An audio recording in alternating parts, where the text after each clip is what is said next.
nos estamos centrando en como en puntos que ya son obsoletos, ¿no? O sea, que creo que tenemos que estar pensando en un nuevo modelo en el que cada escuela y cada maestro pueda identificar los talentos y las inteligencias de cada persona. Es decir, mira, esta persona, ¿sabes? En vez de decir, mira, este chavillo es súper inquieto, es el desmadroso del salón, entonces lo voy a sacar o algo así.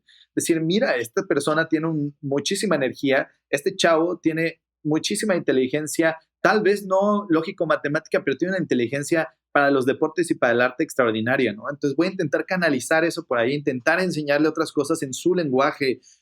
Básicamente creo que tenemos que dejar de estandarizar tanto la enseñanza y personalizarlo. Bienvenidas y bienvenidos a un episodio más de su podcast favorito. El 90% de los datos disponibles una vez que se publica una información. Al menos yo soy como tecno-optimista. ¿Cómo eso le va a cambiar la vida a cierta persona, a cierto proceso? 80% de los ciberataques empiezan con un fallo.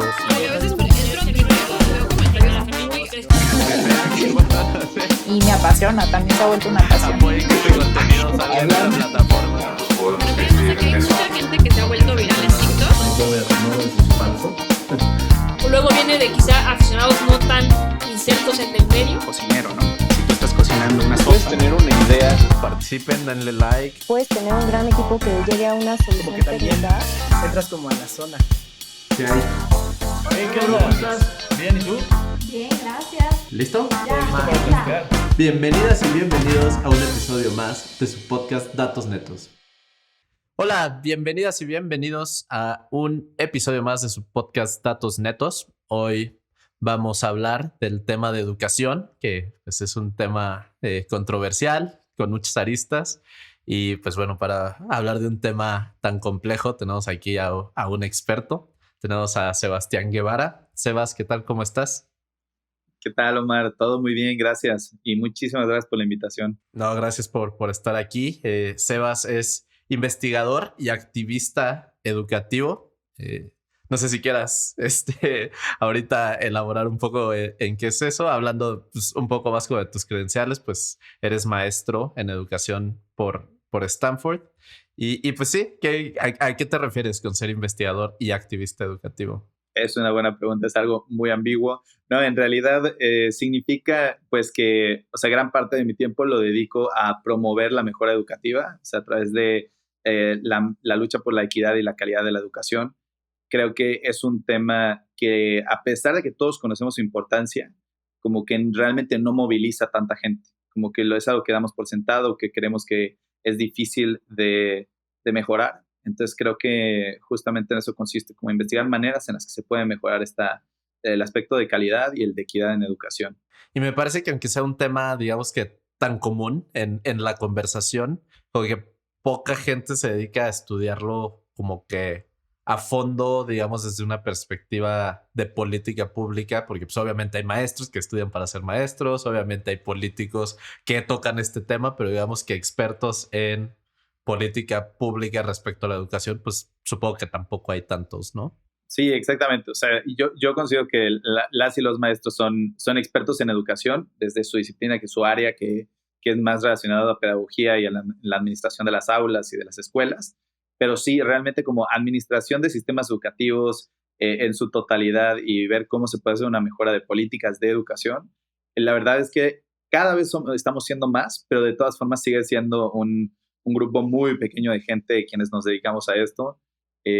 Nos conocemos entre todos y la verdad, bueno, para mí es un gusto ser parte de ese grupo, pero sí, somos pocos, pero creo que cada vez hay más gente que se está especializando en esta área. Ah, pues qué bueno, porque obviamente pues es importante, ¿no? Si queremos que el sistema educativo mejore, pues es una pieza ahí fundamental. Y pues bueno, aprovechando que tenemos un experto en estos temas aquí, me gustaría empezar preguntándote ¿cuál es el objetivo de la educación? Bueno, pregunta ambiciosa, pero bueno, como yo lo percibo, digo que esta es obviamente una pregunta muy subjetiva y ahí es donde hay muchas corrientes de ideológicas. Pero yo creo que la educación, en mi opinión, la educación tiene como fin que cada persona comprenda y sepa navegar dos mundos diferentes. Que uno es el mundo en el que habitamos nosotros, que es interno. Esto quiere decir, por ejemplo, el manejo de nuestras emociones, nuestros deseos, nuestros retos, nuestras metas. Es algo como muy personal y muy íntimo. Este mundo no lo conoce nadie más que nosotros mismos. Y por otro lado está el mundo externo, que ese es el que compartimos con todas las personas, ¿no? Que en realidad los sistemas educativos mayormente se centran en este segundo mundo, ¿no? Que es el mundo externo, que es para que todos coincidamos en las normas sociales, cómo convivir, en qué consiste el aspecto físico del mundo que habitamos. Entonces, por eso vemos las ciencias naturales, por eso queremos entender el medio ambiente, química, física, porque queremos todos como entender realmente el mundo en el que nos desenvolvemos, ¿no? Entonces, creo que ahí es donde se centra el sistema educativo, que no necesariamente es lo ideal, porque ya hay sistemas educativos que cada vez se orientan más a la parte interna, a la parte del autodescubrimiento, a la parte de meditación, a la parte de manejo de emociones, que cada vez sabemos que estos soft skills cada vez son más importantes y relevantes en el debate público, ¿no? Lo cual yo creo que es un avance en este tema. Sí, total, porque yo creo que he sido de los afortunados que el sistema educativo actual, pues yo siento que pues, desde niño tenía esta como propensión o talento hacia las matemáticas y de repente siento que el sistema educativo como que premia mucho, ¿no? La lógica matemática, pero castiga mucho los otros talentos que una persona puede tener y que a veces caes en pues falacia de soy malo o mala para la escuela, ¿no? Cuando nadie debería ser malo o mala para la escuela según el objetivo que acabas de dar, ¿no? Exactamente, ese es el error de que la escuela se centre, como le dijiste perfecto, en la inteligencia lógico-matemática, que hoy en día sabemos que hay distintos tipos de inteligencia, ¿no? Inteligencia emocional, hay un tipo de inteligencia que por ejemplo es física, la gente que es muy buena para los deportes, que es muy ágil, que es todo lo contrario a gente torpe, este es un tipo de inteligencia, ¿no? La inteligencia emocional, la inteligencia social para tratar con otras personas, y realmente que la escuela solo valore un tipo de inteligencia hace creer a muchísima gente que no son buenos para la escuela o que no son lo suficientemente listos, o en vez de que la escuela sea un espacio para motivar y que, ¿cómo decirlo?, como propulsar tus propios talentos, es un lugar donde pues normalmente te vas a sentir como o eres bueno o eres malo, casi como un aspecto de una fábrica, ¿no? Como un producto que está en buen estado o no lo está. Sí, como que hay un molde predefinido que es el que hay que llenar, ¿no? Exactamente. Y si no entras en el molde, pues tiene un impacto en tu autoestima, en tu futuro laboral, todo esto. Oye, y entonces, pues bueno, me gusta mucho esta definición que estás dando, pero digamos que si alguien que hace política pública llega y dice, quiero estudiar el estado de la educación en México, ¿cómo de esta definición tan grande puedes medir, ¿no? Es cómo estamos, cómo vamos, estamos mejorando, qué tan bien o mal estamos respecto a otros países. Sí, esa es buenísima pregunta. La verdad es que en educación todavía hay mucha gente que está en contra de las evaluaciones en general, que las evaluaciones per se no tienen nada de malo en mi opinión. Yo sí creo que en términos al menos de política pública, lo que no puedes medir no se puede mejorar. Entonces, en este caso, tú llegas y quieres saber cómo está el estado de un sistema educativo. Y aquí entra el reto, ¿no? ¿Cómo lo mides? Porque por un lado, la forma más común es a través de pruebas estandarizadas. Agarrar a todos los estudiantes de un sistema educativo y ver cómo están en términos de sus conocimientos y o habilidades. Normalmente es igual, un poco lógico-matemático, pero cada vez incluyen más aspectos socioemocionales, ver qué tanto tienes ciertas habilidades relacionadas a la autoestima, a la capacidad de crecimiento de tu pensamiento, cosas de ese estilo. Pero sí, hay el reto y también es una crítica es a las pruebas estandarizadas per se, ¿no? ¿Qué tanto te pueden decir sobre un sistema educativo? Yo creo que no es una herramienta perfecta, pero realmente no creo que haya una herramienta aún que pueda sustituir a este tipo de pruebas para conocer la situación de cómo están los estudiantes. Entonces sí, por ejemplo, en el caso mexicano, la prueba que solemos usar hasta hace un par de años es Planea, antes Enlace. A nivel internacional, la más popular es PISA, de la OECD, que se hace a estudiantes de 15 años, y justamente es para tener una fotografía de ver cómo está el sistema educativo, ¿no? ¿Qué tanto sabe, qué tanto no saben, qué les cuesta trabajo, qué temas?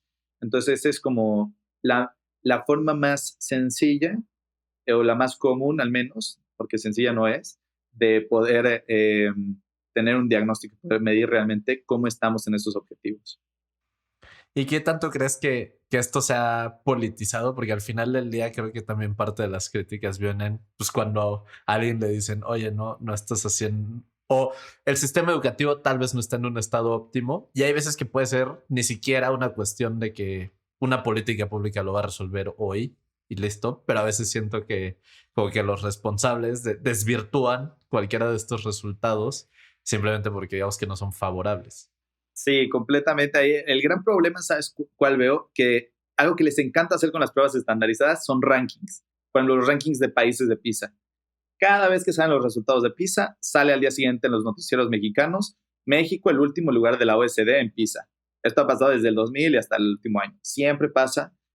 Y la verdad es que no fue diseñada para eso PISA. O sea, no está diseñada para hacer un ranking. Está diseñada para que puedas hacer diagnósticos en tu país, para que puedas ir viendo en qué áreas vas mejorando, en cuáles no. Es una herramienta de política, al final, de política pública. Pero justamente se utiliza más bien como una herramienta de canjeo político y ver quién está haciendo un mejor trabajo, quién está peor, mejor o peor que tú, el ranking. Y entonces al final te importa más dónde estás en el ranking. Lo mismo pasa, por ejemplo, con Planea entre los estados de la República. Te importa más el ranking que en realidad utilizar esa información para hacer mejoras de política educativa. Sí, me gustó mucho la palabra, quizás la palabra diagnóstico, porque pues, es como si hoy voy y me hago unos análisis de laboratorio y entonces, no, aquí salí mal, no, y el otro salió bien, no, estoy peor. Obviamente eso no te importa, ¿no? Lo que te importa es saber como, ok, aquí hay algo que se ve mal, aquí hay algo que tengo que corregir, aquí hay algo que le tengo que poner solución y no te estás volteando a ver como, voy a ver tus análisis, ¿no? A ver tus análisis. Mira, él salió más saludable que yo, ¿no? Ese no es el punto, exactamente. O sea, justo es tú ver cómo estás comparado con otro momento en áreas específicas y de ahí pues, es para crecer, pero no es, creo que fomenta un tipo de competencia que tal vez estaba pensado de manera positiva, o sea, estoy pensando que tal vez están pensando de forma, eso sí es muy neoliberal para que veas, poner a competir países para que tengan incentivos para mejorar sus sistemas educativos, pero creo que al final no ha logrado traducirse en lo que es, en el objetivo final, que es justamente pues diagnosticar para mejorar, no nada más para competir. Oye, y también creo que una crítica que se hace a estos exámenes es que pues, muchas veces no tienen en cuenta las características propias de los países, las características tal vez sociales que puede tener un país donde puedes tener a los mejores profesores, pero pues no sé, si en casa las cosas no están bien, pues obviamente eso también va a afectar el rendimiento de los estudiantes. Entonces, ¿cómo hacerle para tener como que una manera de medir esto desde un punto de vista más holístico, digamos que más tropicalizado al contexto propio de México? Claro.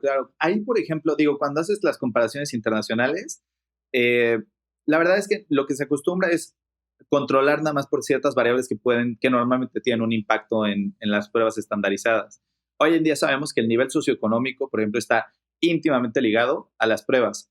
Entonces, que no necesariamente habla de la inteligencia de una persona, sino más bien habla de su background y del lugar donde viene. Algo tan sencillo como si un estudiante no desayunó antes de hacer la prueba, aunque tenga los mismos conocimientos y habilidades que otro que sí, no te va a ir igual, ¿no? Estás pensando en otra cosa. Entonces, banalizando la discusión en ese aspecto, pero sí, creo que sí hay que tomar en cuenta el contexto. En términos cuantitativos, creo que siempre hay que tomar en cuenta eso, ¿no? Controlar por nivel socioeconómico, controlar por región geográfica, estas cosas, estos elementos que sabemos que influyen en la prueba para que sea lo más fidedigna posible, ¿no? Otra que se usa, por ejemplo, cuando ves pruebas internacionales, es solamente comparar al top 10% de cada país o a los estudiantes de escuelas privadas de élite, o usan distintas mediciones, porque bajo la idea de que en realidad, por ejemplo, los estudiantes de escuelas privadas de élite en todo el mundo son, pues, mucho más comparables que la población en general. Entonces, esa es una forma como de intentar como controlar de otros aspectos y decir, tal vez todos los estudiantes de clase alta en el mundo son semejantes, ¿no? A estos hay que compararlos. Hay algunas herramientas que se usan, porque sí, no es nada obvio cómo contextualizar estas evaluaciones.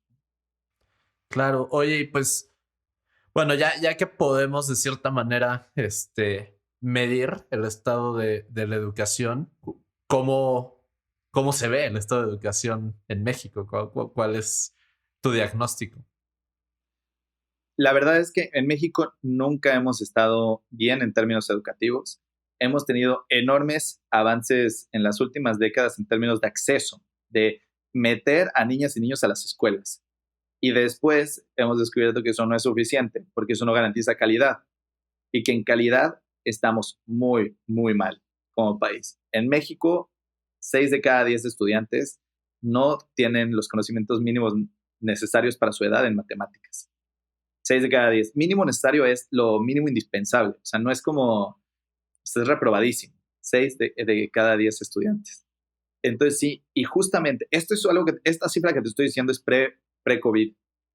Yo la verdad considero que en este momento en el que ha habido políticas educativas a nivel federal de grandes retrocesos históricos, más la pandemia, yo creo que en este momento estamos ante el mayor reto educativo en varias décadas y creo que justamente no estamos hablando lo suficiente de ello, ¿no? No estamos pensando en realidad que este problema está arruinando avances de hace décadas y que aparte van a regresar a las aulas en algún momento las niñas y los niños con unas condiciones muy diferentes a cómo los dejamos hace año y medio, ¿no? Entonces creo que esto es algo crucial que ya hay que atender.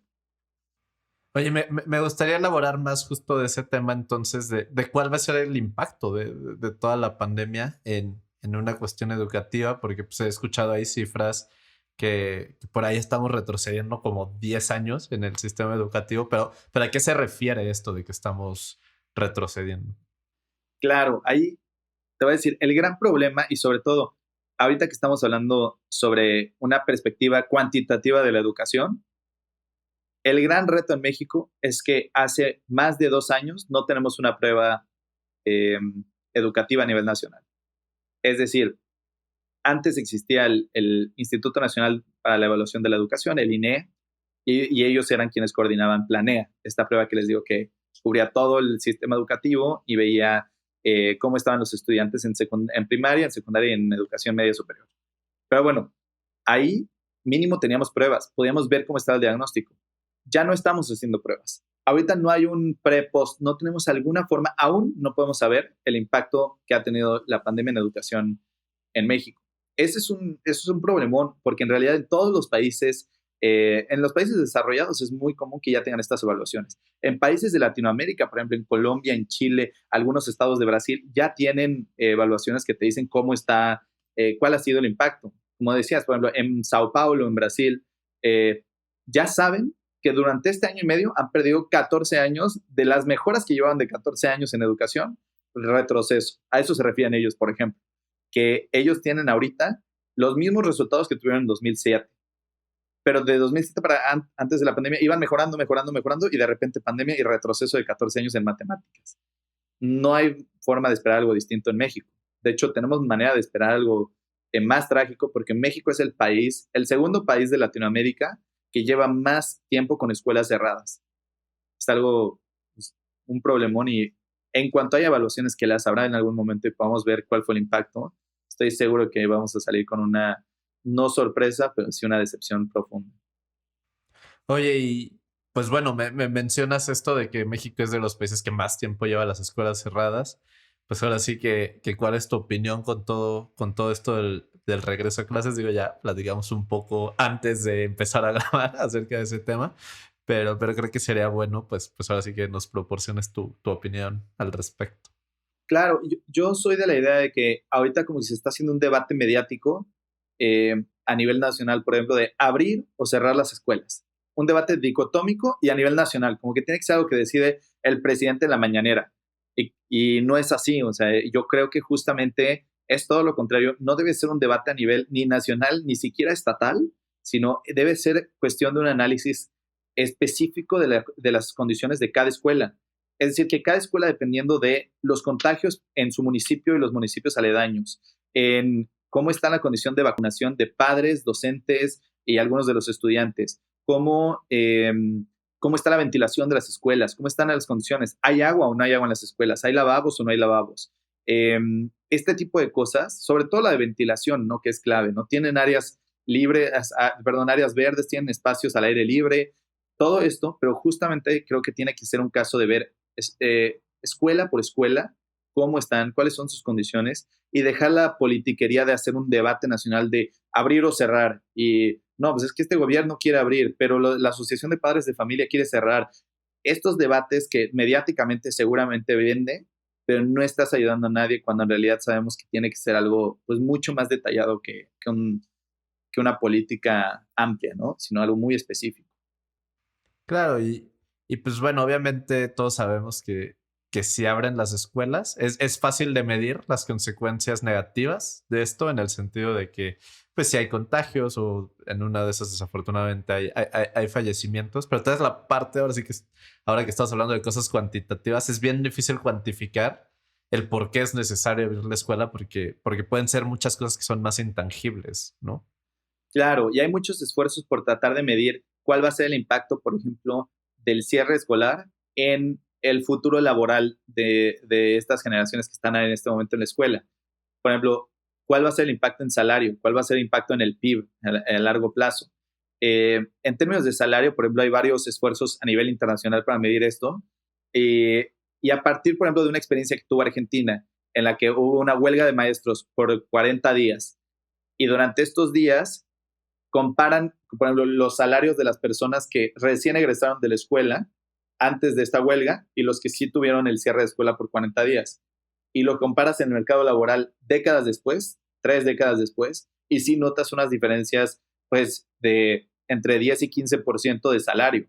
Por una cosa así, no, perdón, te lo estoy exagerando. 10 y 15% de salario es lo que ahorita se está calculando que perderíamos en México por el cierre de las escuelas. O sea, por seguir cerradas las escuelas, van a seguir perdiendo un salario a futuro, ¿no?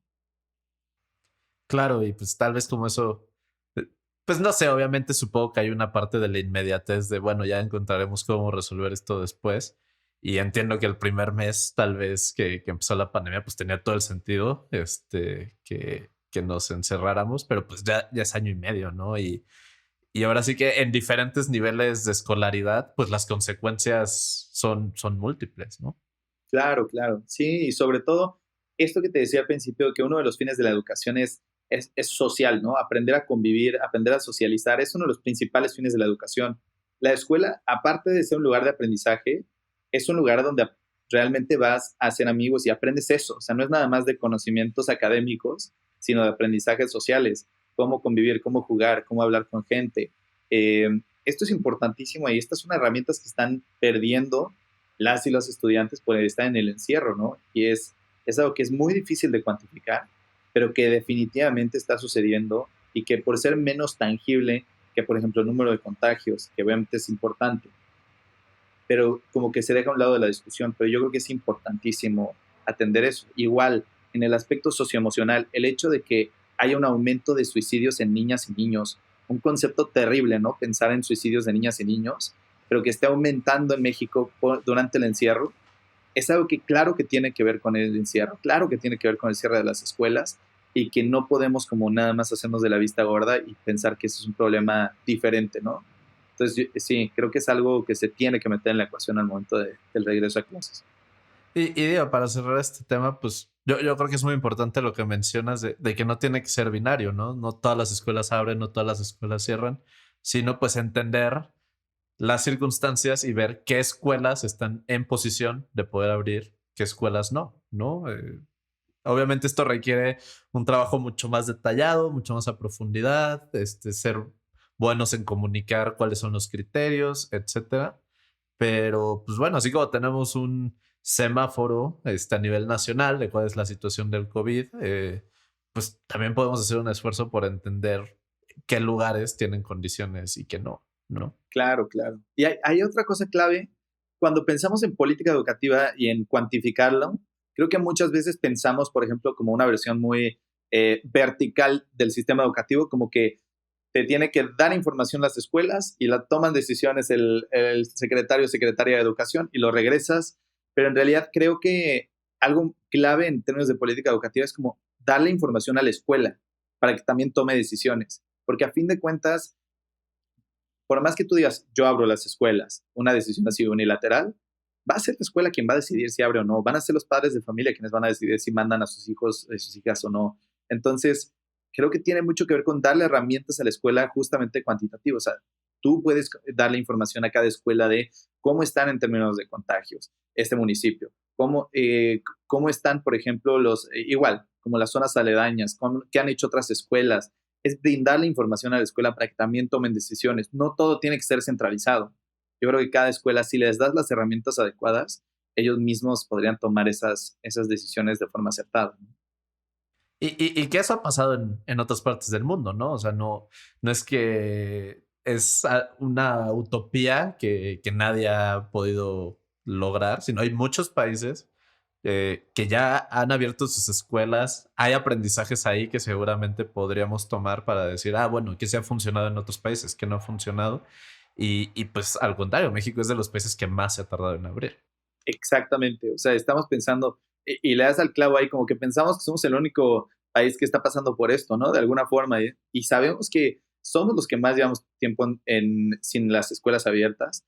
Hay países que nunca cerraron las escuelas, pero que cerraron bares, cantinas, restaurantes, cines. Y nosotros tenemos abierto todos los comercios y lo único que tenemos cerrado oficialmente son las escuelas. Eso es, en mi opinión, ridículo, pero te habla también de cuáles son las prioridades de los gobiernos, ¿no? Y también te habla de gobiernos que se toman a la infancia como un eje de política y a quienes por el hecho de que las niñas y los niños no votan, pues los tomas a un lado, ¿no? Como que les das una prioridad diferente.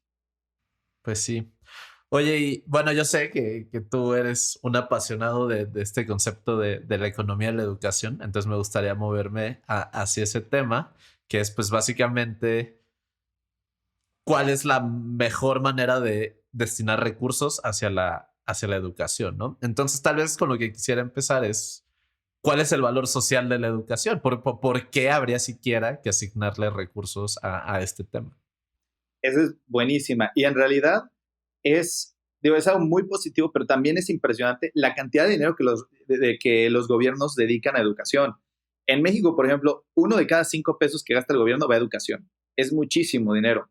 Pero también tiene que ver porque, alcanza a muchísimas personas. El sistema educativo mexicano tiene más de 35 millones de participantes, de estudiantes nada más, ¿no?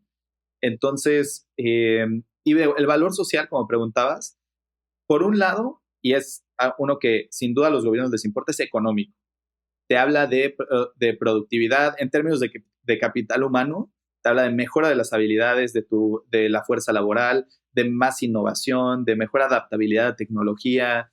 Y entonces, en este aspecto es productividad, mayor desarrollo económico, crecimiento económico y también, siguiendo la teoría de capital humano, mejores salarios para sus trabajadores.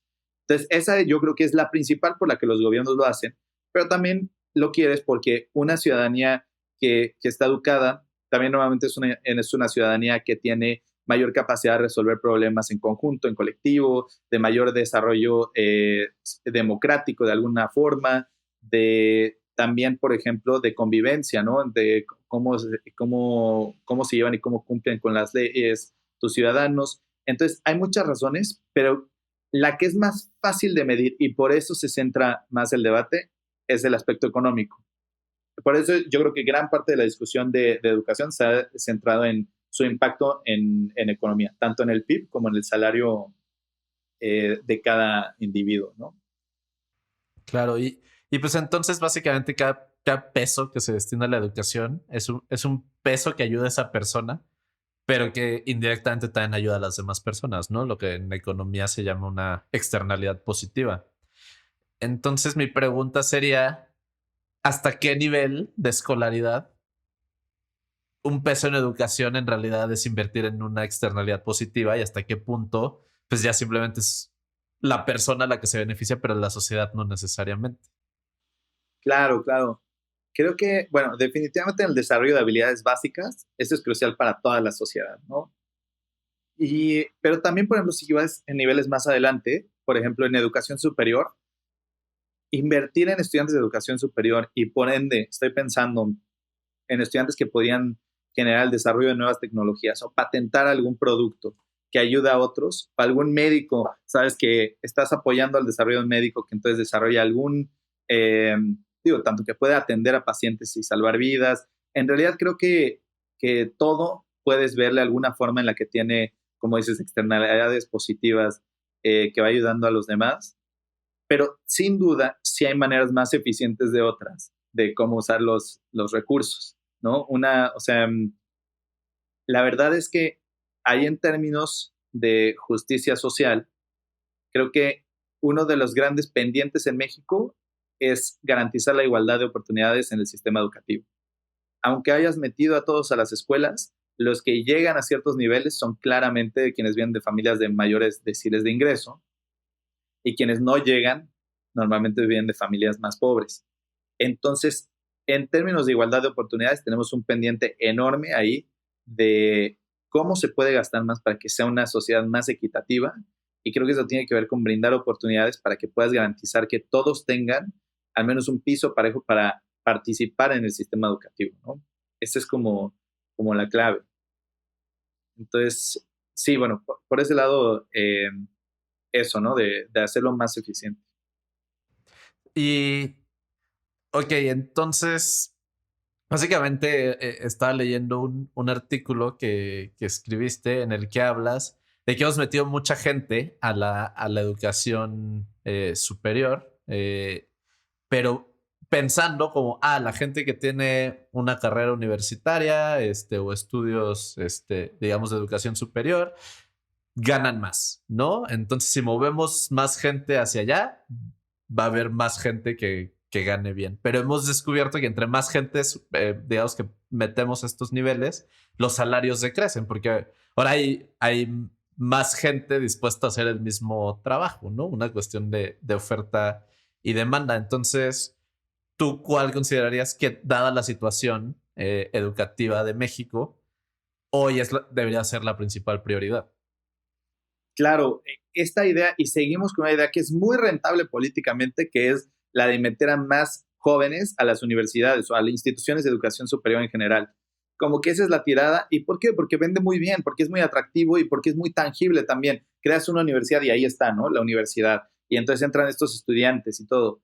Pero realmente, justo como tú lo dices, si no hay un mercado laboral ahí que está realmente aprovechando a estas personas, si no tenemos un mercado laboral que necesita profesionistas, entonces realmente lo que estás haciendo es que estos estudiantes van a la universidad, pasan 3, 4 años estudiando una licenciatura y cuando salen terminan con un trabajo que solo requería educación media superior.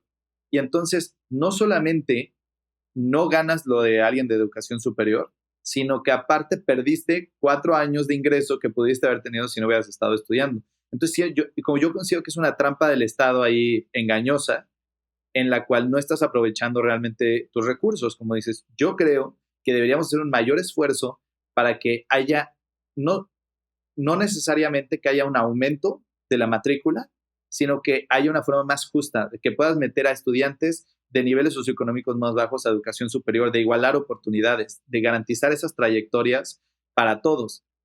Como está hoy en día el gasto en educación superior pública, es que quienes aprovechan más este gasto son las familias de los ingresos más altos, lo cual es contraintuitivo, ¿no? Pero, pues sí, en realidad son estas familias, no contraintuitivo, más bien, no es lo deseable que sean las familias más ricas quienes se lleven el subsidio de la educación superior.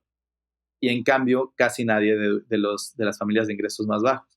Esa es la tendencia que yo creo que tenemos que cambiar. No es nada más meter por meter a gente de educación superior y luego a ver cómo les va. Yo creo que justamente es mejorar las opciones que ya existen e impulsar equidad en el acceso. Y gastar más en eso, en equidad, y en calidad y en equidad, y menos nada más en acceso por sí. O sea, y voy a dar el ejemplo de las 100 universidades Benito Juárez de este sexenio, que es un proyecto no solamente muy opaco, que lo es, sino que en realidad es un proyecto que no está garantizando mejora de calidad, sino nada más es un esfuerzo por meter a más gente a educación superior. Entonces, bueno, ahí creo que tenemos que cambiar el chip de que en la educación superior el problema ya no es ese, ¿no? Estamos enfrentando un problema de de quiénes entran, no necesariamente que entren más.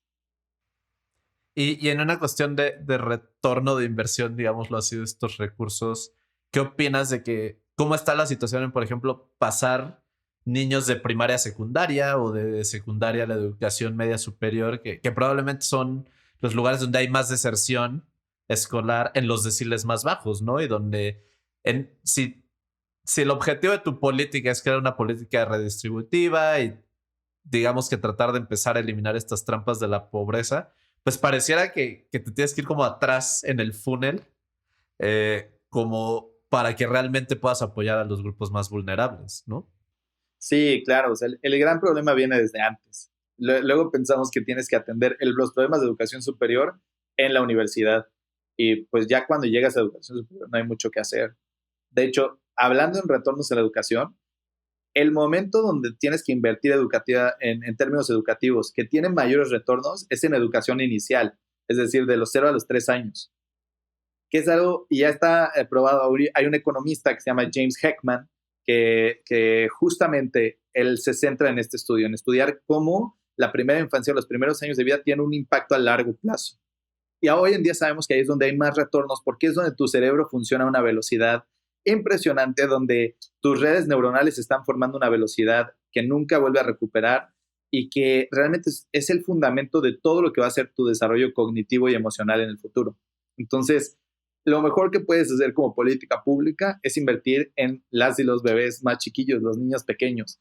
Y eso es algo que, tiene muchos retos, ¿no? La verdad es que llegar a esas edades, sobre todo porque no es tan fácil como una escuela que ahí tienes, es una edad en la que todavía normalmente hay algún guardián, padre, madre que está atendiendo a los pequeños.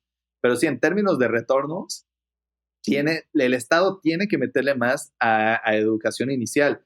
Uno de los logros educativos de la 4T, y que eso sí hay que aplaudirse, es que en la Constitución, en la última reforma educativa, incluyeron educación inicial como educación obligatoria.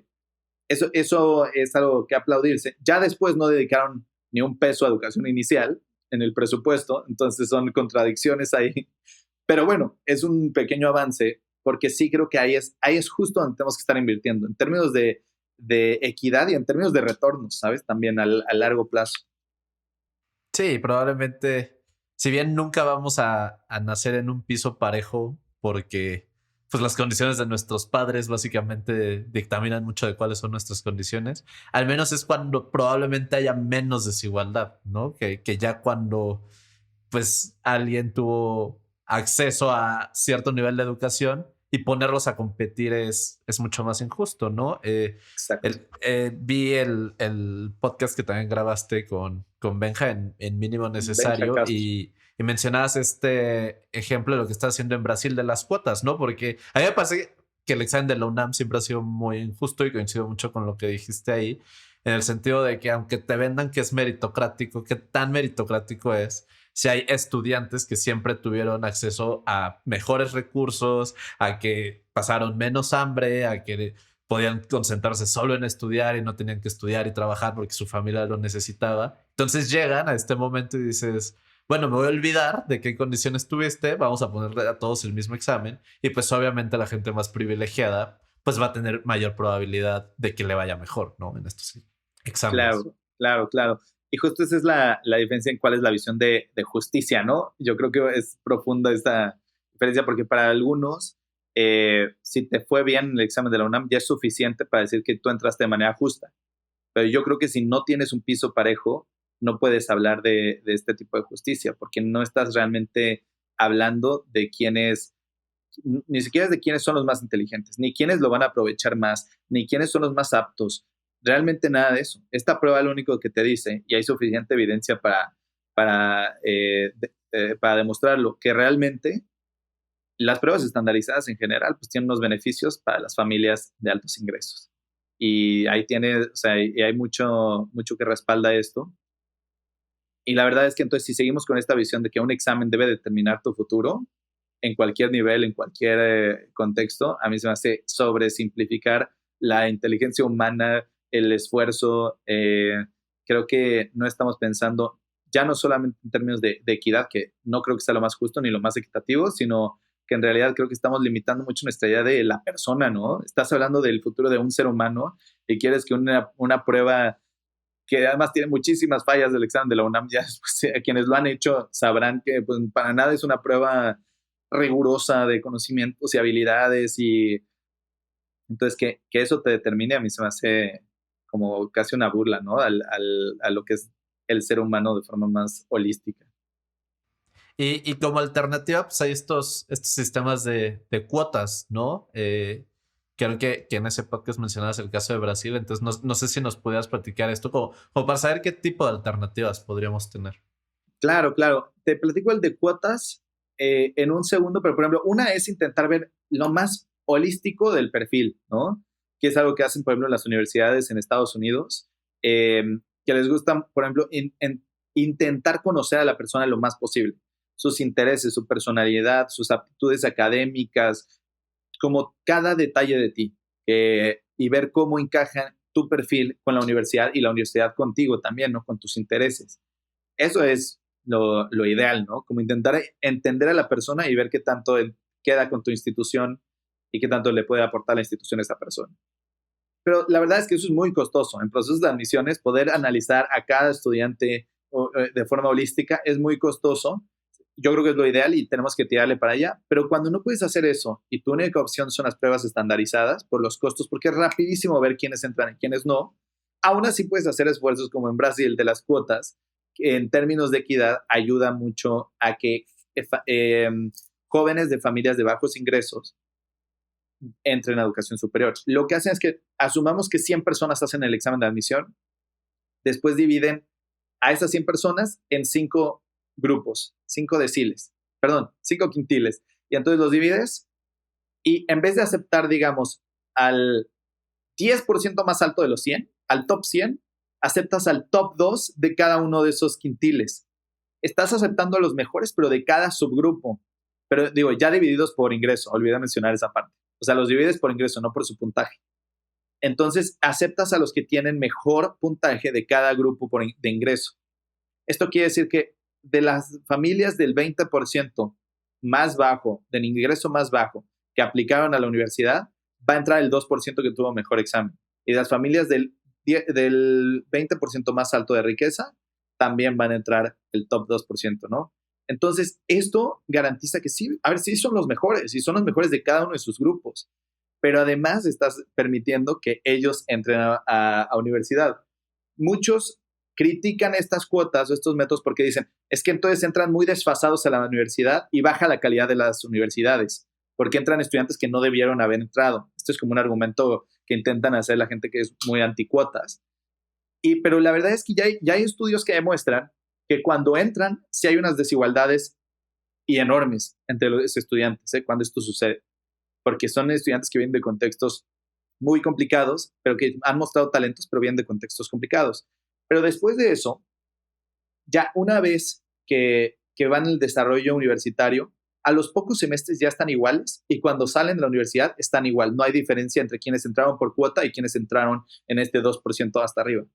Entonces, en realidad, esto también a mí me parece genial porque quiere decir que con que le des la oportunidad a la gente, con que en realidad le des la oportunidad de entrar, lo van a aprovechar y van a salir igual que los otros. Esta idea de pensar que algunos son más aptos que otros, como casi inherentemente, sería no entender que el cerebro es plástico y que siempre está en continuo desarrollo, ¿no? Que nosotros, que siempre se está moldeando y que la inteligencia no es algo fijo y que las capacidades no tampoco son algo con lo que naces y ya, sino que es algo que vamos desarrollando, lo cual pues justo te dice, lo mejor que puedes hacer es brindarle oportunidades a la gente y les va a ir bien, pero darles la oportunidad. Claro, y pues también siento que esta cuestión de que la educación esté tan ligada a la meritocracia, pues también es como que algo que nos hemos inventado, ¿no? O sea, bajo el objetivo inicial de la educación, en ningún punto dice que debería de haber una cuestión de los mejores estudiantes deberían de tener necesariamente a los mejores maestros o deberían de tener acceso a las mejores oportunidades. En una de esas, al revés, ¿no? O sea, probablemente los estudiantes que les cuesta más trabajo son los que deberían de acceder a los mejores maestros. Hay estudiantes que probablemente podrían ser autodidactas y ni siquiera son los que necesariamente digamos que explotan más la capacidad de estos muy buenos maestros. Sí, estoy completamente de acuerdo. Y justo ese es algo muy engañoso de la educación y la meritocracia, que nos han hecho creer que quienes les va mejor en la escuela o quienes salieron de las mejores universidades son los más listos o los que más se esforzaron y por ende se lo merecen. Y por ende merecen mejores trabajos y por eso mejores salarios. Entonces es un engaño ideológico realmente, porque, y sí hay que decir algo, antes de que hubiera educación pública, hablamos de una sociedad todavía mucho más complicada en la cual navegar, porque realmente tú no tenías posibilidad de cero movilidad social. Donde tú nacías era donde te ibas a morir, definitivamente en nivel socioeconómico, en grupos sociales. ¿Por qué? Porque estamos hablando de una época en la que tú ibas a trabajar exactamente en donde trabajaba tu padre, tu madre. No tenías posibilidad de tener otro empleo. Cuando empieza la educación pública a masificarse, con todo y sus problemas, pero al menos ya tenías la posibilidad de apuntarle a otras habilidades en un mercado laboral, pues la verdad sí, un mercado pues medianamente libre de empleo, ¿no? Entonces, digamos que cuando empieza a masificarse la educación es la primera vez que podemos medianamente hablar de movilidad social, de gente que a través de sus estudios logra cambiar de nivel socioeconómico. Antes de eso era estático, ¿no? Muy, muy estático. Entonces ya podemos hablar un poco más de movilidad, pero aún así, de eso a pensar que ya es meritocracia, hay un salto enorme, ¿no? Porque justamente sabemos que hoy en día las personas que reciben las mejores oportunidades, que van a las mejores escuelas, que reciben la atención más personalizada, son los que ya vienen de las familias de ingresos más altos. Como tú dijiste ahorita, en mi visión, como debería ser, es que las personas que más necesitan apoyo reciban a los mejores y las mejores maestras, ¿sabes? Que sean ellos quienes estén apoyando. Así es en los países que tienen una cultura socialdemócrata como los nórdicos. Son las y los mejores maestros que tienen, o sea, los mejores puntajes, los mejores rankings, premios y todo. Ellos trabajan con los estudiantes que tienen dificultades de aprendizaje o los que son de menores ingresos, los que necesitan más apoyo.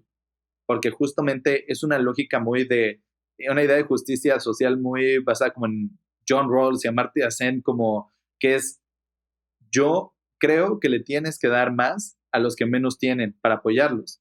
Los que más necesitan el apoyo, a ellos se los doy. Así de sencillo, ¿no? Que en una cultura meritocrática es impensable eso, ¿no? Sí, sí, sí. Oye, ¿cuál es tu opinión hay países donde básicamente la escuela desde la primaria, ¿no? A la que vas es la de tu comunidad, ¿no? Entonces te asignan toda la gente de esta comunidad tiene que ir a esta escuela, que me parece que es pues más o menos un mecanismo también de redistribución, que por ejemplo ahí puedes mandar los mejores maestros a las comunidades que históricamente requieren más, pero pues en México sí es otro sistema, ¿no? Donde básicamente tú eliges a qué escuela quieres entrar e intentas entrar a esa ya dependiendo de los criterios que tenga cada escuela. Sí, es distinto. Como en Estados Unidos, que tú vas a la escuela pública en la que vives, ¿no? En tu neighborhood, digamos. En tu county.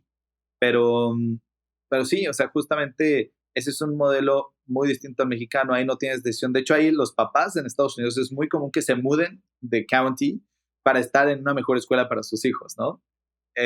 Porque esto de tener la libertad de mandar a cualquier estudiante a donde quieras no es tan sencillo allá. Pero y eso también ayuda a otros problemas, ¿no? Sociales. Por ejemplo, si un día quisieras descentralizar, pues podrías poner las mejores escuelas en estados fuera de la Ciudad de México, ¿no? Y motivarías a la gente a tener una razón para por qué irse a otro lado, por qué crear empleos en otro lado.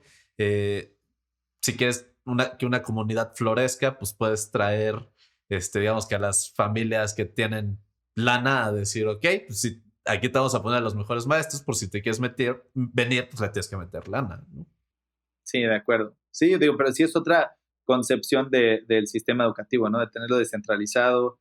Porque, por ejemplo, a diferencia del modelo estadounidense, en México los estados sí tienen mucha injerencia, sí hemos descentralizado parte del sistema educativo, pero seguimos seguimos más centralizado que en Estados Unidos porque nosotros, por ejemplo, la SEP define planes de estudio, ¿no? De entrada, sí, para todo el país. Después, la SEP todavía tiene ciertos lineamientos para la contratación de maestros y maestras. Entonces, realmente, yo creo que uno de los retos pendientes es descentralizar todavía más.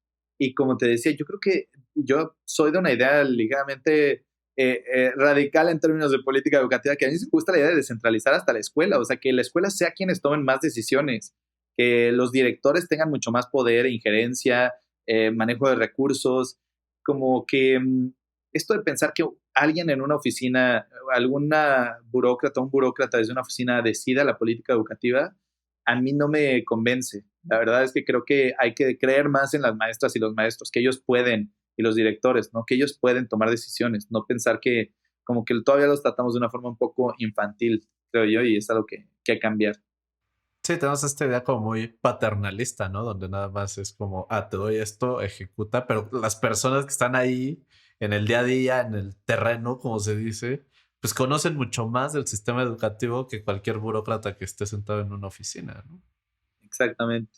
Sí, o sea, Oye, luego son burócratas que no han pisado una escuela en décadas y ellos están tomando decisiones. No se puede. Totalmente. Y tal vez ni siquiera conocen cómo son los niños, ¿no? Ahora, o sea, el mundo ha cambiado muchísimo. Entonces, claro, hoy un niño o niña probablemente es muy distinto a cómo fuimos tú y yo y cómo fueron nuestros papás y así hacia atrás, ¿no? Sí, definitivamente.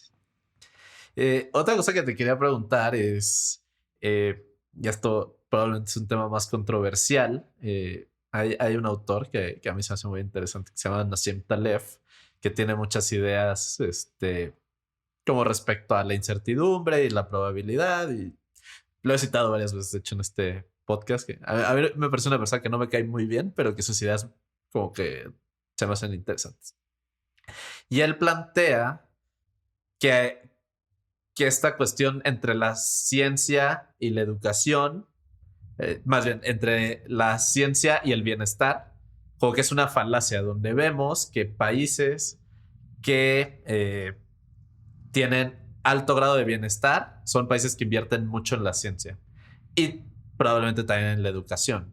Pero él dice que a veces caemos en la trampa de la causalidad, donde vemos que estas dos cosas se mueven juntas y decimos, porque tienen ciencia o tienen educación, tienen bienestar.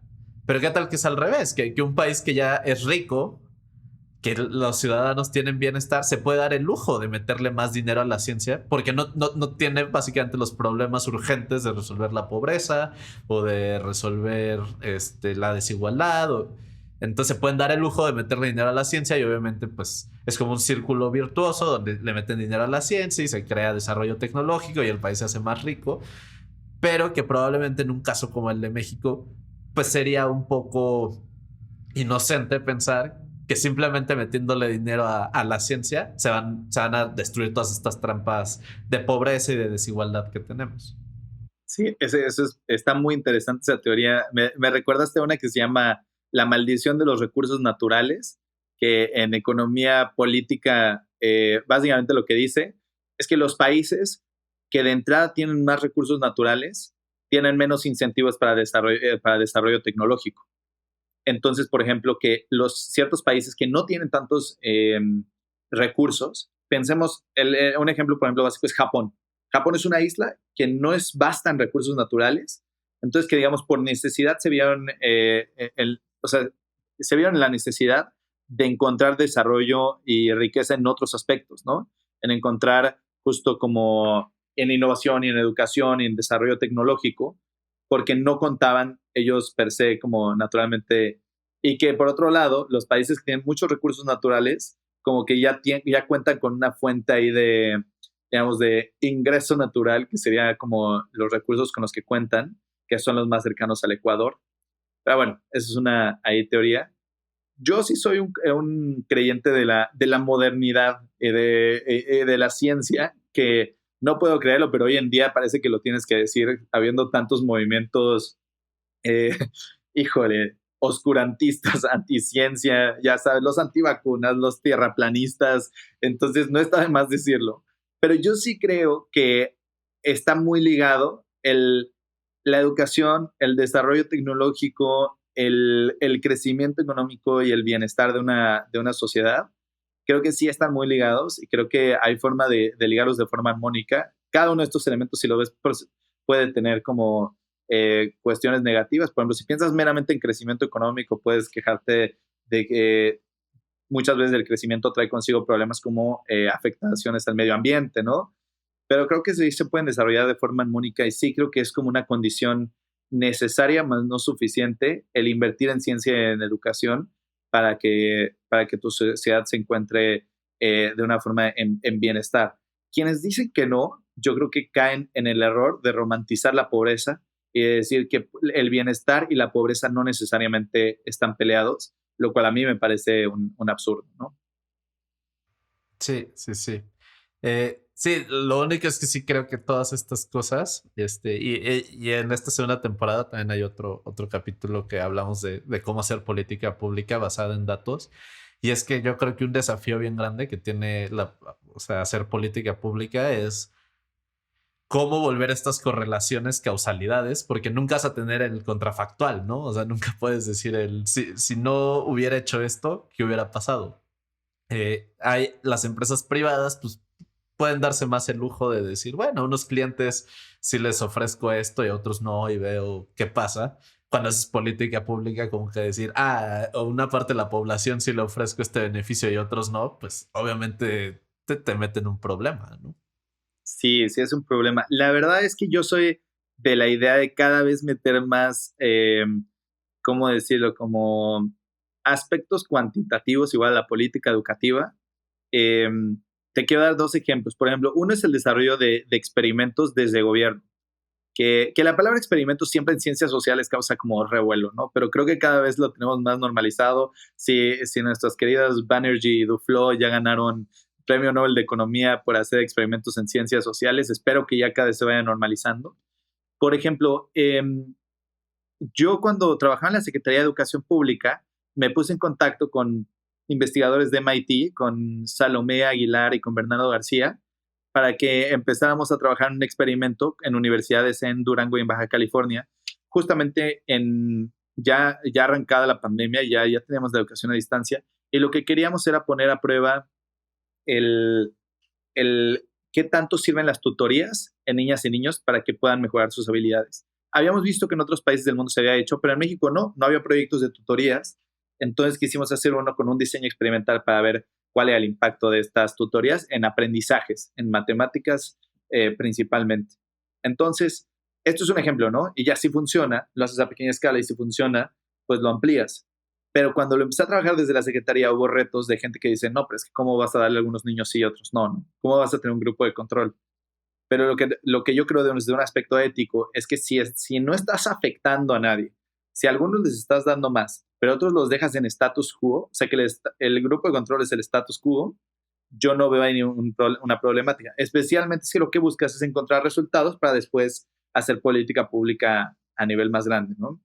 Esa es una, la de los experimentos. Y el otro es el que creo que cada vez hay una tendencia a nivel mundial del uso de inteligencia artificial, ¿no? Y es algo que en política pública lo tenemos todavía muy en pañales y como que apenas está empezando a haber ejercicios de ese estilo. En educación, por ejemplo, hay un uso que a mí me fascina y que no solamente se hace al día de hoy en el continente americano, solo en Massachusetts, pero es usar inteligencia artificial para predecir qué estudiante va a desertar de la preparatoria antes de que deserte. Porque hay estudios que ya hemos visto que una vez que un estudiante deserta, abandona la escuela, entonces es muy difícil recuperarlos. Entonces, esta idea es que puedas predecir quién va a abandonar la escuela y desde antes intervienes, ¿no? Desde antes vas dando apoyos, vas dando becas, apoyo socioemocional, lo que sea necesario para mantenerlo en el sistema educativo. Este tipo de cosas que necesitas un esfuerzo de data enorme, o sea, de tener suficientes insumos para poder desarrollarlo, pero creo que cada vez hay que pensar más los problemas de ese estilo, ¿no? Formas diferentes de resolver problemas usando datos, usando inteligencia artificial, por ejemplo, en este caso, y creo que en términos de política pública, creo que apenas estamos empezando a ver los usos que puede tener, pero también creo que necesitamos siempre estar pensando en innovación, no solamente en el sector privado, sino desde el sector público también, ¿no? Que creo que es algo muy, muy pendiente. Sigue siendo muy obsoleto cómo resolvemos problemas desde acá. Sí, y digo también, se ha platicado en episodios anteriores que pues probablemente esto viene muy ligado por las motivaciones que tiene la industria privada y la industria pública, ¿no? La industria privada quiere maximizar ganancias y entonces como que tiene más incentivos a querer hacer esto. Tal vez el sector público tiene otras motivaciones, ¿no? Pero en ese sentido, ¿cómo lo hacemos para que haya más datos, para que haya más... Porque, pues digo, tener datos no es condición suficiente, pero tal vez sí necesaria para empezar a mejorar las cosas, ¿no? Para ver dónde están las falencias del sistema, lo que mencionábamos al principio, ¿no? De estas pruebas estandarizadas que al menos te sirven como un diagnóstico. ¿Cómo le hacemos para que cada vez haya más datos que después gente se pueda meter, analizar y decir, ok, hacia acá hay que dirigir la política pública? Claro, ¿no? Y aprovechando ahorita, justo como dices, aprovechando que estamos en datos netos, un gran problema en política educativa es que no tenemos muy buena información, la verdad. Tenemos todavía una recopilación de información muy, pues, un poco anticuada, también tiene que ver con la geografía del país, o sea que tenemos un país en el que es muy difícil llegar a ciertas comunidades y obtener información de forma exitosa, pero sí, la verdad es que tenemos un reto ahí enorme de acceso a información, ¿no? De saber realmente cuántos docentes están frente al aula o cuántos nada más están cobrando y no están yendo. Cosas de ese estilo que no lo tenemos todavía claramente cuantificado. ¿Cuántos estudiantes han abandonado la escuela durante la pandemia? Todavía no sabemos eso, no tenemos certeza de eso, ¿no? Con todos los retos que implica, pero la verdad es que creo que un gran problema es que todavía no tenemos una visión de que los problemas públicos necesitan de un análisis cuantitativo también para resolverse, que muchas veces no lo pensamos así y creo que tenemos que cambiar justamente cómo pensamos los problemas públicos para que comencemos a solicitar ese tipo de información, para que comencemos digamos, a atender los problemas desde cómo recopilas información, ¿no? Creo que eso es esencial. Pero sí, definitivamente creo que tenemos que cambiar un poco el chip a una forma de solución de problemas basado en evidencia, ¿no? Y no nada más en ocurrencias, que de verdad esa es la forma predominante en México. Se es a través de ocurrencias, no a través de un diagnóstico, no a través de ver las mejores prácticas en otros países, no, es en realidad como a ver qué suena simpático esta semana y para empezar a implementarlo. Entonces tenemos que cambiar la forma en la que nos acercamos a los problemas públicos.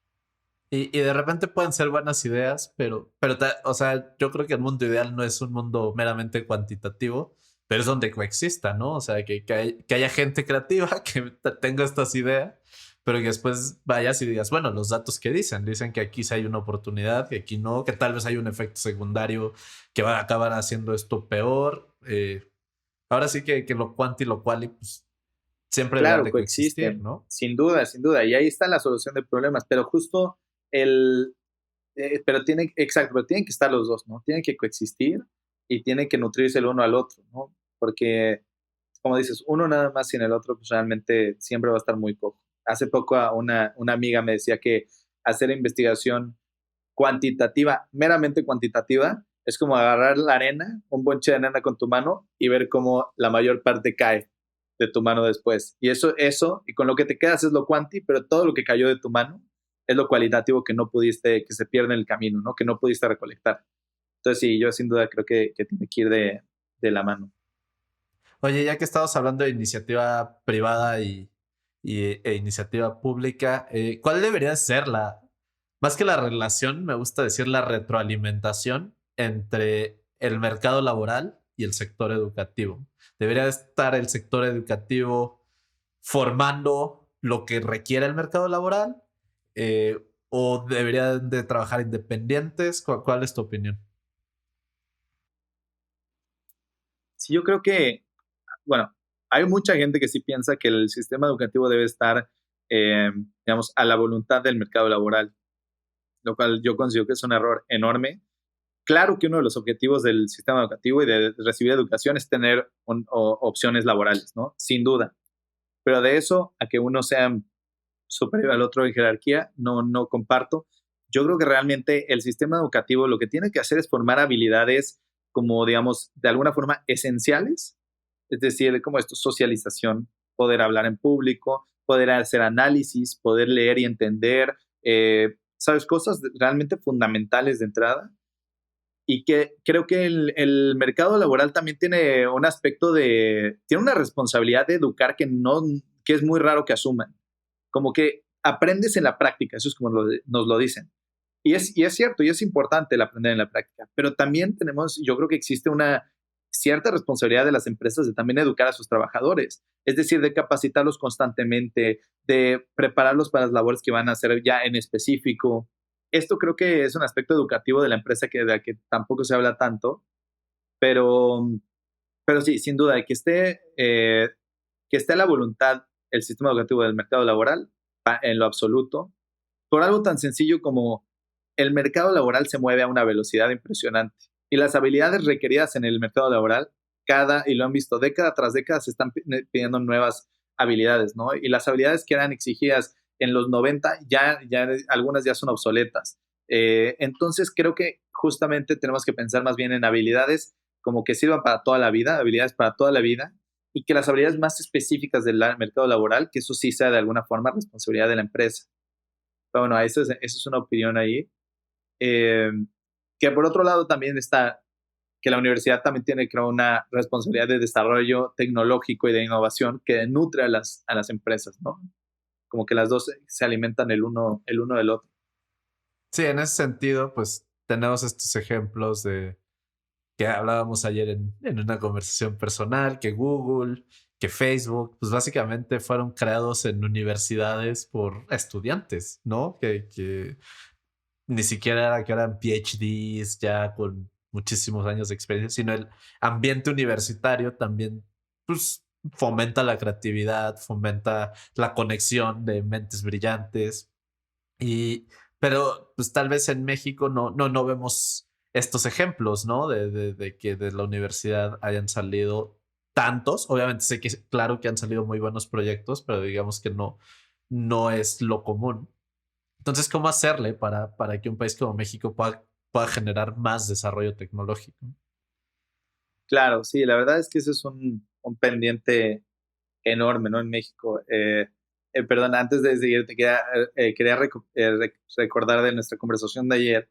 O sea, que justamente a mí me parece extraordinario esto, que me platicaba en algún momento un profesor de la Escuela de Ingeniería de Stanford, un profesor mexicano que acaba de fallecer hace poco, que se llamaba Héctor García Molina, un profesor de ingeniería, que él nos platicaba a varios mexicanos que estábamos ahí en la universidad sobre cómo él conoció a un par de estudiantes de posgrado, unos chavillos muy activos, muy intensos, que en los 90 estaban trabajando ahí en la Escuela de Ingeniería de Stanford y que ellos tenían la meta de desarrollar un catálogo que pudiera almacenar todo el contenido de la World Wide Web. Y entonces esa era como la meta que tenían, y estos estudiantes se llamaban Sergey Brin y Larry Page, y iban a ser los creadores de Google. Después, de hecho, la primera página de Google es google.stanford.edu.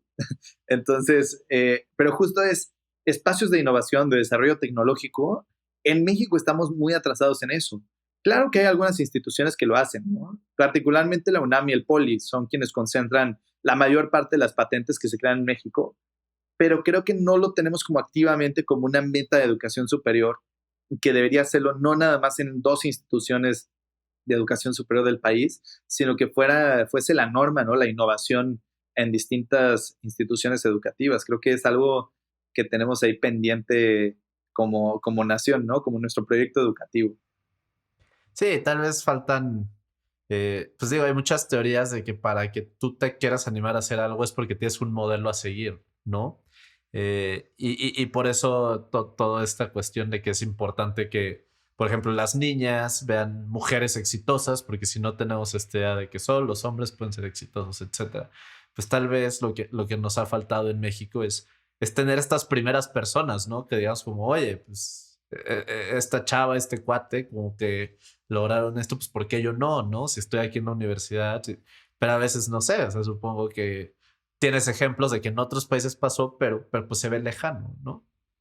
Exacto, sí, yo creo que eso falta también, como nuestros ejemplos a seguir, justo saber que es posible, ¿no? O sea, saber que una mexicana puede ser una ingeniera que desarrolla patentes y innova y tiene innovaciones tecnológicas, Creo que eso es clave, la verdad, tener nuestros modelos, que en México sí hay algunos, ¿no? Pero tenemos, si están, evidenciarlos y si no están, construirlos, ¿no? Entonces creo que eso es clave en ese aspecto. Oye, y en esa cuestión, ¿qué opinas de meter la programación al currículum escolar? Me encanta, desde primaria. Si yo pudiera decir sobre el currículum, yo pondría a todas las niñas y a los niños a programar pequeños videojuegos desde que están en primaria y que lo disfruten como si fuera una lengua, ¿no? Que lo es, ¿no? Es un lenguaje, la programación per se es un lenguaje, entonces creo que es una lengua que así como enseñamos español e inglés, perfectamente podríamos enseñar a programar porque es una forma de pensar los problemas de forma diferente, ¿no? No es nada más programar por programar, sino que cada vez creo que se necesita más esta forma de pensar en solución de problemas y además creo que hay un libro justamente sobre programación para niños y por qué se tiene que enseñar a los niños y habla de que también tiene que ver con el manejo de emociones de una manera muy interesante. Dice como que la programación tiene algo que es muy semejante a los juegos, que cuando topas con paredes, algo no está funcionando en tu código, que como que siempre quieres ver qué puedes hacer mejor para que sí funcione y que tiene que ver con cómo lidiar con tus emociones, cómo autorregularte. Entonces, bueno, ese es muy interesante. A mí me fascina la idea y creo que para pensar, digo, ya ni siquiera es para las niñas y los niños del futuro, ahorita se necesita, ¿no? Entonces yo creo que es algo que debería tomarse más en serio. Oye, pues eso me lleva al último tema que quisiera tratar contigo, que es, pues que básicamente estamos en el siglo XXI con un montón de nuevos retos donde el mundo ha cambiado en los últimos 20 años muchísimo, probablemente más de lo que había cambiado antes en la historia de la humanidad. Y tenemos un sistema educativo que parece que es el mismo que tenemos en el siglo XX, donde tenemos a profesores al frente del salón, niños sentados en filas perfectamente estructuradas y donde, pues bueno, puedes decir que ahora en lugar de pizarrón hay diapositivas o bajan un proyector, pero donde, y en lugar de tomar apuntes en un cuaderno, lo tomas en un iPad, si tienes el privilegio de tener un iPad, pero donde básicamente filosóficamente el modelo sigue siendo exactamente el mismo, ¿no? Entonces, ¿cómo le hacemos para evolucionar este sistema educativo? Sí, por ejemplo, cuando ves El Chavo del Ocho y ves al profesor Girafales y ves las dinámicas en el salón, no, o sea, a pesar de que esto fue hace ya más de 4 décadas, sigue siendo igualita la dinámica en un salón, o sea, cambian algunos detalles, como dices, pero la dinámica per se sigue siendo la misma. Todos sentados en filas, viéndose al frente, con un adulto explicando, dando cátedra, explicando cosas, ¿no? Muy poco dinámico, unilateral casi siempre. Entonces, todas estas cosas son reflejos de la fábrica. Entonces, ese es el origen de la escuela, o sea, que fuera muy semejante a la fábrica y es, como decíamos, como productos muy estandarizados, ¿no? Este producto es de calidad, o sea, este estudiante y este no, ¿no? Lo que decíamos, como que el sistema te dice cuándo eres bueno y cuándo no. Entonces, creo que eso ya es absolutamente obsoleto y lo sabemos y todos estábamos de acuerdo en esto, pero como que nadie da el paso al frente para hacer ese cambio, ¿no? Y yo sí creo que es urgente cambiar la escuela a un espacio que sea, como te decía, principalmente social y de aprendizajes, pero sin dejar al lado lo social, ¿no? Tener más espacios para la convivencia, poder desarrollar más que llevar las clases por materia, llevar proyectos, trabajar en proyectos, como es la vida, ¿no? Como es la vida laboral y como es más adelante. Trabajamos por proyectos, no de repente en el trabajo te dicen, Omar, ahorita te va a tocar física.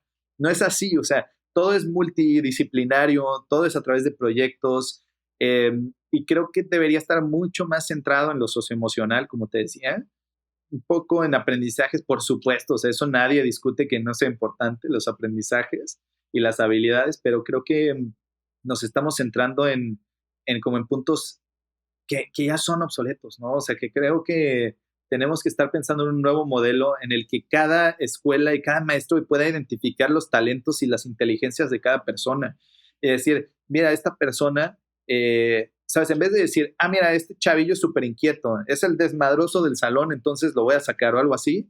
Decir, mira, esta persona tiene muchísima energía, este chavo tiene muchísima inteligencia, tal vez no lógico-matemática, pero tiene una inteligencia para los deportes y para el arte extraordinaria, ¿no? Entonces voy a intentar canalizar eso por ahí, intentar enseñarle otras cosas en su lenguaje.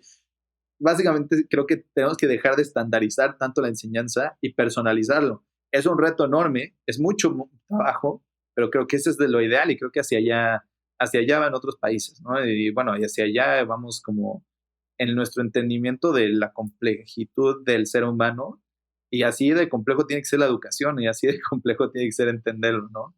Entonces sí, creo que urge ese cambio radical.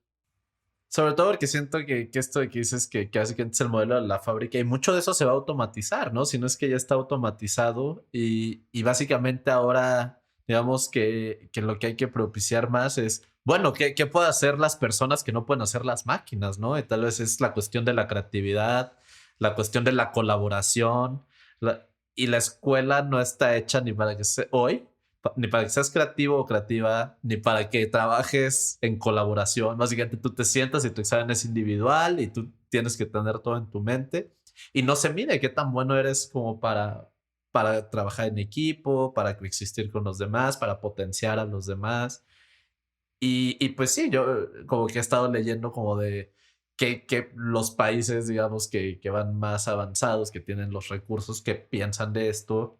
Y pues he leído ideas muy interesantes de un sistema donde pues ya como que tú puedas tomar, digamos, que estos conocimientos teóricos en un video en tu casa, pero que la escuela sea, vamos ahora a poner esto en práctica, vamos a colaborar, y ya no, un profesor al frente nada más recitando cosas, sino como un facilitador, como un moderador, más que como esta figura de autoridad que sabe todo, ¿no? Que está hasta el frente. Estoy completamente de acuerdo. Sí, la verdad es, sobre todo eso de trabajar en equipo, es algo que dijiste y se me fue, eso es clave, o sea, toda la vida, casi todos los proyectos son trabajando en equipo y es algo que no te fomentan tanto, ¿no? Que tenemos que nutrir ahí mucho como habilidades sociales dentro y fuera del aula, ¿no? Sí, me gustó mucho esta cita de uno de estos artículos que leí que decía que teníamos que pasar de el stuff to remember, cosas que tenemos que memorizar, a problems to solve, ¿no? A aprender a resolver problemas, más bien. Entonces, más que memorizarte todas las cosas que hoy en tu celular fácilmente puedes googlear y listo, es más bien que desarrolles las habilidades para resolver los problemas, ¿no? Exactamente. Gran frase. Pues bueno, vamos a ver cómo va evolucionando esto. Pues obviamente, pues como que habrá países que tienen más recursos y tienen, digamos que más desarrollo tecnológico para ir a la vanguardia en esto, pero pues esperamos que eventualmente México pues también, ¿no? Empiece a apuntar hacia otro lado. Sí, sin duda, es un reto de todos los países, ¿eh? Pero sí, yo creo que México, o sea, si quisiéramos, creo que podríamos ser pioneros en una nueva forma de pensar la educación, la verdad. Sobre todo porque somos una cultura bien creativa, creo yo. O sea, ahora sí que ambos hemos tenido la oportunidad de estudiar en el extranjero. Pues yo creo que a ti también te pasó que cuando estás con otras culturas, luego destaca que nuestra creatividad, que tenemos más esta capacidad, digamos que hasta cultural de la improvisación, ¿no? Y de decir como me puedo salir de la caja y me puedo mover para aquí, para acá y hacemos que las cosas sucedan. De acuerdo. Sí, hay que aprovechar eso, ¿no? Pues bueno, este programa se llama Datos Netos y normalmente me gusta terminar proporcionando ciertos datos que me parecen interesantes y que pueden resumir la discusión. Entonces, si tienes tus datos por ahí, si quieres puedes empezar tú. Si no, puedo empezar yo, que también traje aquí unos datillos. Rápidamente, la pregunta era como, ¿qué dato te parece interesante compartir sobre como el sistema educativo? A mí nunca me deja de impresionar que 4 de cada 10 escuelas primarias en México son multigrado. Que multigrado quiere decir que hay 1 o 2 docentes para los 6 años de primaria. Entonces, como que es algo que creo que, sobre todo quienes crecimos en ambientes urbanos, como que nos cuesta dimensionar eso, pero sí que 40% de las escuelas primarias en México sean con esta modalidad, bueno, a mí me apantalla mucho. Sí, está bien cañón, ¿no? Porque ahí también, pues puedes ver el reto que es para los maestros, ¿no? Ser maestro está bien complicado e imagínate, ¿no? O sea, dividirte en 6 años, ahí es pues cuando decimos que obviamente la educación personalizada que puede tener alguien con mayores recursos, mayor privilegio, decir, bueno, mi maestro o maestro se dedica 100% a mi salón de 10, 15 personas, pues obviamente la atención que me puede dar es muy distinta a un profesor que tiene que dar todos los grados, ¿no? Y que se tiene que Sí, volver claro. todólogo o todóloga, ¿no? Sí, complicadísimo. Yo también traigo aquí unos datillos. Uno es que 6 de cada 10 jóvenes entre 15 a 17 años cursan la educación media superior. Que básicamente es la prepa o el equivalente, ¿no? Es lo que sigue después de la secundaria. Y pues a mí me parece importante decirlo para decir, pues hay una brecha de casi la mitad de la población que ni siquiera llegan a la prepa o a los equivalentes. Entonces nos preocupamos mucho por cómo hacer para que la gente pase de la prepa a la universidad cuando todavía no hemos resuelto la parte de la educación básica, la educación media superior, ¿no? Eso es importantísimo. O sea, donde perdemos a la mayoría de los estudiantes es en el paso de tercero de secundaria a primero de prepa y en el primer año de prepa. Pero sí, como que, digo, es un problema, como que no centramos la discusión ahí y es clave ahorita, es donde deberíamos estar hablando. Sí, totalmente. Y hasta para cuestiones laborales, ¿no? Porque no tocamos mucho esto, pero así como sí, cada día la gente estudia más, los requisitos para un empleo también cada vez crecen más, ¿no? O sea, mi abuelo llegó hasta segundo de primaria y aún así pudo tener un trabajo, pudo tener una casa, Y hoy básicamente necesitas prepa para tener un trabajo que te pague lo mínimo y con lo que vivas al día a día, ¿no? Sí, o sales con tu título universitario y te enfrentas a un mercado laboral muy hostil en el que, pues sí, con salarios muy precarios, mucho desempleo. La verdad es cada vez más difícil el mercado laboral para jóvenes, ¿no? Y otro datito que quiero dar es acerca de la plataforma de Coursera, hablando de la educación del futuro. Pues Coursera es una plataforma donde básicamente puedes estudiar en línea y hay programas como muy bien estructurados que provienen creados por los mejores maestros y maestras a nivel mundial, con todo el rigor de las universidades de prestigio. Y pues bueno, básicamente 77 millones de personas han estudiado algún curso de Coursera, que pues básicamente es más de la mitad de México, por así decirlo. Y lo que más me sorprendió es que de esos 77 millones de personas, 44% vienen de países en vías en desarrollo. O sea, son personas que viven en países en vías en desarrollo. Entonces, pues, digamos que esta educación en Internet creo que también puede abrir las puertas a una democratización de la educación, donde estudiantes alrededor del mundo puedan tener acceso a las clases de los mejores maestros y maestras, ¿no? Que era lo que decíamos hace rato, que tal vez son quienes más lo necesitan. Sí, ¿no? Y eso es impresionante. Yo creo que también que el mundo está cambiando un poco más hacia las certificaciones de tipo como cursos y diplomados y menos a estos programas enormes como licenciaturas o maestrías, por ejemplo. O sea, cada vez programas más cortos, ¿no? Y que validen habilidades más específicas. Justo creo que ese es el hit de Coursera y los MOOCs en general, ¿no? Estos programas que justo pueden validar que tú ya dominas esto. Por más simple o complejo que sea, pero es un sello, ¿no? Creo que eso cada vez tiene mayor valor en el mercado laboral. Y hasta económicamente, pues es más costeable, ¿no? Que probablemente una maestría que te implica moverte a otro país y pagar rentas, alimentos y todo en otro país y que tienes que ir al ritmo de todos tus compañeros y compañeras, que tal vez si tú lo haces online, lo puedes hacer a tu propio paso. Entonces, pues sí, también en ese sentido me parece una gran oportunidad para democratizar, ¿no? La educación. Pues bueno, Sebas, yo creo que hasta aquí la vamos a dejar. No sé si quieras cerrar con algún tipo de reflexión. Bueno, o sea, creo que algo clave a las personas que llegaron hasta acá y que nos están escuchando es que este tema, que todos creo que entendemos la importancia, pero que sí empieza a movilizar un poco más, como decía al principio, justo, que hay que encontrar formas de hacer conciencia de cómo afecta esto a nuestras vidas, hacia dónde va, cómo se puede mejorar, que tiene muchísimo por mejorar el sistema educativo. Ahorita dijimos unas cuantas ideas, Omar y yo, pero sabemos que hay mucho más por dónde darle. Entonces creo que nada más dejarlo como en reflexión de cómo puede ser mejor como nuestras vidas a partir de nuestro desarrollo personal, ¿no? De habilidades, social, de conocimientos, nada más como tenerlo siempre en mente. Creo que también uno de los datillos que pusiste ahí era que no sabíamos cuántos profesores hay, ¿no? Entonces, ni siquiera tenemos esa información tan básica. Pues obviamente hay un montón de área de oportunidad ahí. Por si a alguien le interesa ahora sí que dedicarse a la educación y los datos, pues claro que hay una oportunidad ahí de que alguien llegue a siquiera decir, bueno, necesitamos para empezar a generar los datos, ¿no? Pues bueno, te agradezco mucho la invitación, Sebas. Gracias Muchísimas por gracias. estar por aquí.